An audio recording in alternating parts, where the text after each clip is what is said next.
provide tech service, for example? The successful ones do. Who would you call them successful in that category? I think Univar, I guess. Yeah, like I said earlier, I think Univar in Canada do a very good job. I think Azelis in the U.S. I think do a very good job. These are two examples of people that understand the chemistry and are working with the lab inside the distributor to do the formulations. They're working with the end customers on applications, on cost improvements, on productivity. And, this is how they're differentiating themselves. So for the distributor overall, do they do, for this type of business, do they do repackaging or did the OEM the suppliers just do drop ship?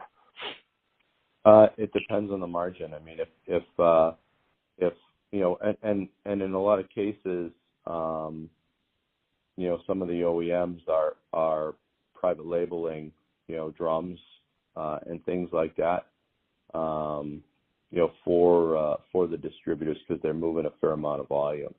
I mean, it's to the extent that there's value to be added, they'll repackage. But I mean, from a logistics perspective, if they can just drop ship and take their money, I mean, it depends on strategic value and it's a business decision based on the margin, right, and customer expectations. So the least they have to do, the less they do. But if there's value, they're willing to do those things. Yeah, certainly. So just a quick clarifying question. So when you look at the level of the value chain, we're really talking about, I know Univar and Azelis and Brenntag to be selling the raw materials. They're not selling a fully formulated system that is ready to be used in the specific process, correct? They're selling like a case raw material, for example, to the systems house for ultimate production of a fully formulated foam, correct? That's right. But the clarifying thing I would tell you is that they have resources on staff that know how to formulate, right? They came from systems houses, so they're spending time in those shops, right, helping people do the formulation, and in some cases they're going into the system house, right, to help them do some R&D, because if it creates a customer where they're buying solid volume and there's a business commitment, it's worth it. That's how certainly Univar Canada, certainly Azelis, that's how they're differentiating themselves, trying to add value.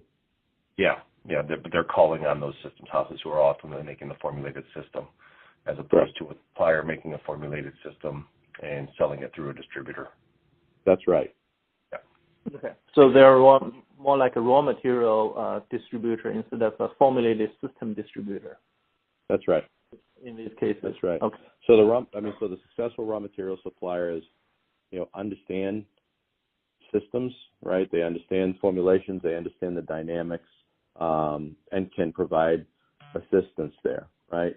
The systems houses that are selling to further downstream customers, right? I mean, they're keeping all of that expertise in house. Obviously, that's their special sauce, right? Okay. All right. Then I had a question.